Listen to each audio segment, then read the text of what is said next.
When there is an issue that seems to unite people from the left and the right, sometimes it's worth reflecting whether it is the right issue to unite behind.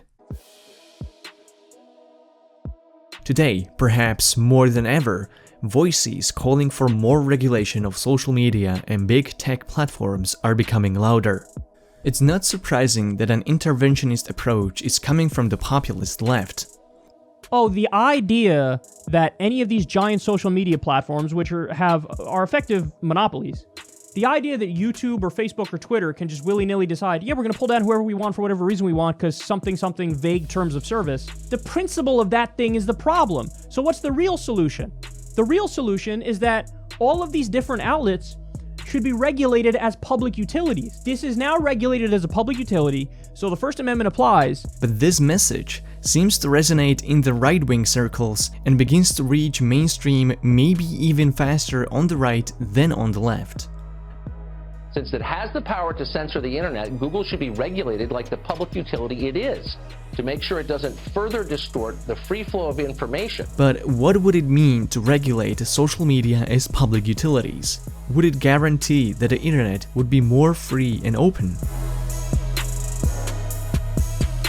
Public utility usually refers to an essential service or an organization providing that service to the general public.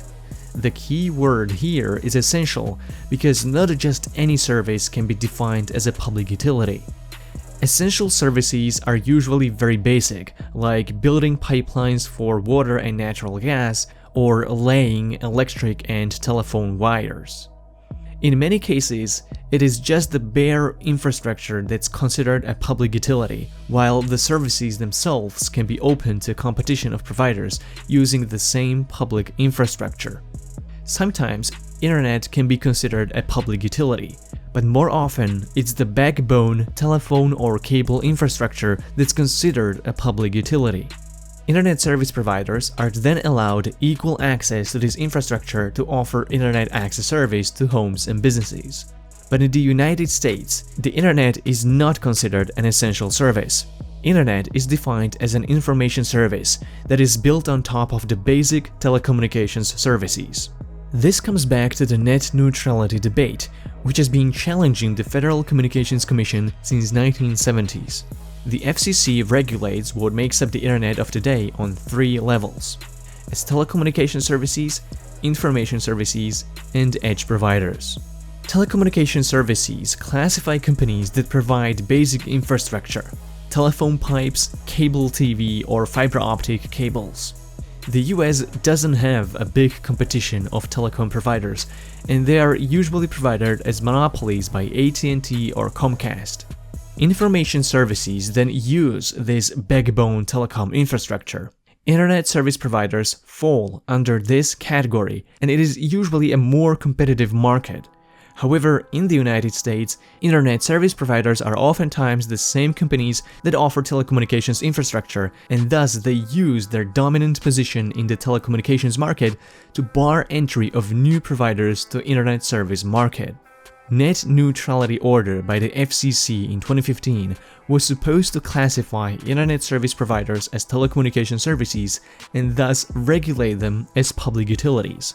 That effort was repealed by the FCC in a 3-2 vote last year. The third level of the internet is comprised of edge providers. This can be anyone who builds a website or an app or provides any service through internet access. Netflix, Amazon, YouTube, Facebook, Reddit, TechCrunch, Steam, TikTok. These are all edge providers. Edge providers have thus far remained relatively untouched by the FCC regulations, and it has its reason: cost. The cost of entering the market of edge providers by building a website or an app is significantly lower than the ISP or telecommunication markets. Google, despite dominating the online search, has a plethora of alternatives: Ecosia, Startpage, DuckDuckGo, Quant, Cirx, just to name a few. Some alternatives are harder to find than others, and sometimes substitutes are the only choice for consumers. But the fact of the matter is, You can compete with Google without investing millions into materials and labor and requesting government permits from local municipalities to dig through roads like you would have to if you wanted to become an internet service or telecommunications provider. That being said, companies like Google, Facebook, Microsoft, and Apple do enjoy very dominant positions, and they do abuse their power. Google has been long extremely anti-competitive, as it's been artificially giving its own services higher ranks in the search results than their competition. Similar can be said about Apple, but to some people, unfortunately, this is considered a feature rather than an evidence of power abuse. Facebook and Twitter have been recently purging hundreds of alternative and independent media with millions of followers from their platforms. This, along with fake news and foreign interference, is being cited by critics from both the left and the right as evidence that big tech has grown too big and too influential in the social and political discourse in modern society. And they are not wrong. We allowed these corporations to monitor our everyday activities, study our psychologies, and develop tools and products that are most responsive to our emotional states. This is not a conspiracy theory. Silicon Valley corporations have slowly morphed from technology firms into advertising networks. We've actually seen less innovation in tech and more development in big data analysis and mass surveillance. Advertising industry is growing bigger than ever, and it wouldn't be the case if digital marketing didn't work. Anything you see on these social media can be just a part of another marketing campaign. Google manipulates search, Facebook and Twitter filter and tweak feeds, and people's entire businesses can be destroyed overnight because of coordinated measures to ban them from these platforms. We need to be honest with ourselves and acknowledge that this is a very dystopian world to live in. It's not just a distant future, we already live in this dystopia. Something needs to be done, but is that something in public utility regulations? Internet-enabled services aren't just easier to compete with on the side of edge providers, but users can easily make their choice too. If you can't find an alternative to what you're looking for, you can always at least find a substitute. If you don't like Facebook, you can communicate through Signal messaging app or migrate to Minds. If you don't want to use Google, DuckDuckGo or StartPage are just a click away. Tired of Gmail reading your emails for ads? ProtonMail and Tutanota are open for business. Got your nudes leaked from iCloud? Try to encrypt your files with Nextcloud. It might be challenging to convince your friends and family or a whole business to switch, and some services like YouTube are too costly to replace. But is this enough reason to classify YouTube as a public utility? In the history of the internet, no matter how big a service becomes, it doesn't tend to age very well. There were times when AOL used to dominate the internet, only to be replaced by Yahoo when both of them got eventually acquired by Verizon. MySpace and Friendster, once huge, were replaced by a college dorm room project. Google Plus was supposed to mean something, but it was completely ignored by probably everyone on Earth. Are big tech firms monopolies? Well, it looks like they are artificially trying to form monopolies, but they are certainly not natural monopolies.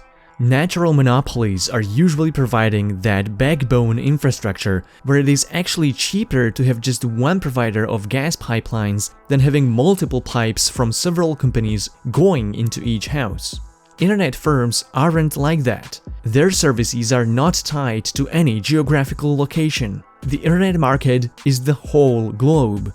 Anyone from anywhere in the world, from almost any background, can compete with them. If Facebook, Google, Apple, and the rest of the big tech become regulated as public utilities in the United States, they would essentially lock in their positions as local monopolies, making it harder for new technologies to replace them. Social media platforms have been so prevalent in our societies only for about a decade. Their success largely depended on the outbreak of smartphones and mobile devices. But that too is starting to become old and unexciting. The input-output constraint is going to be a huge barrier to our current devices we use every day when technology advances in the future. Using two thumbs on a screen is going to have to be replaced by something else. Internet is a decentralized network. Anybody can join and leave the game at any time. Rules are constantly changing, and the game never ends. The problem arises when the top players start writing the rules that benefit them and hurt the rest.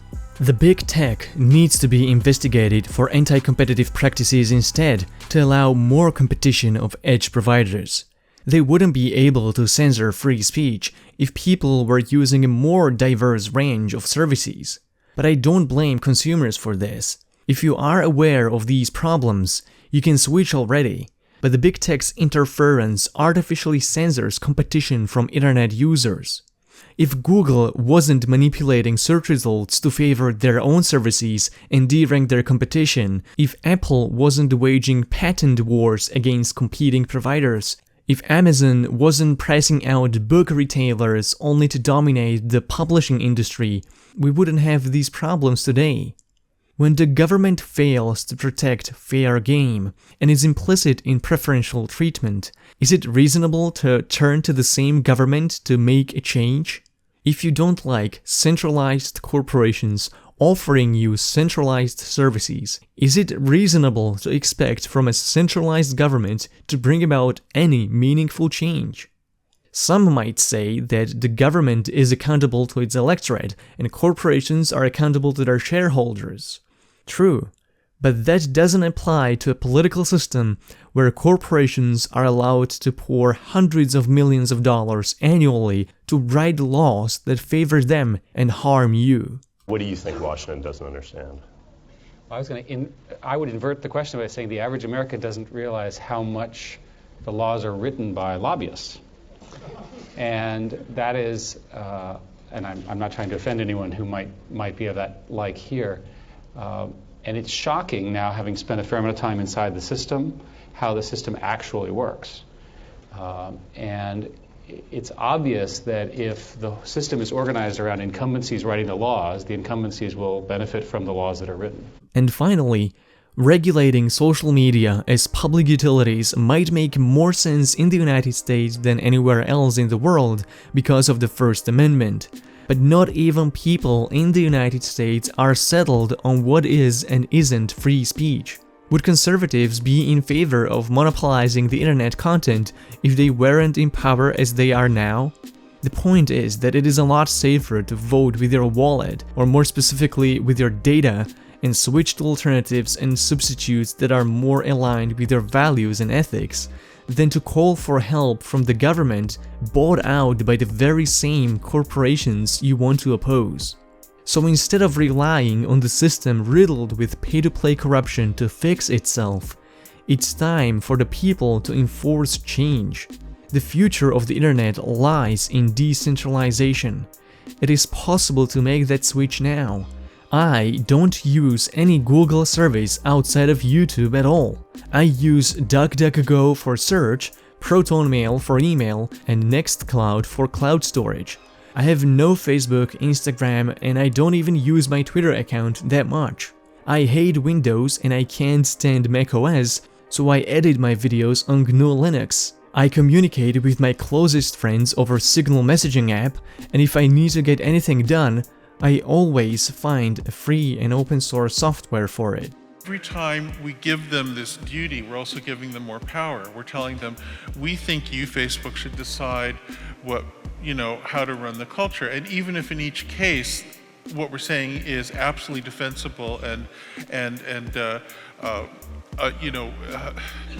absolutely beyond dispute in that case, cumulatively, we're asking them to take more and more power over the culture. Now remember, Facebook is owned and controlled by one person, even though it's a public company, so who knows who's going to inherit it? What if Vladimir Putin inherits it and then we've given it all this power? As we're trying to fix these problems by petitioning the big Silicon Valley companies, we're also concentrating their authority implicitly, and I think we're setting ourselves up for even worse problems in the future. So, this notion that we're depending on these centralized sources is crazy. I mean, would you it becomes similar to state media at that point.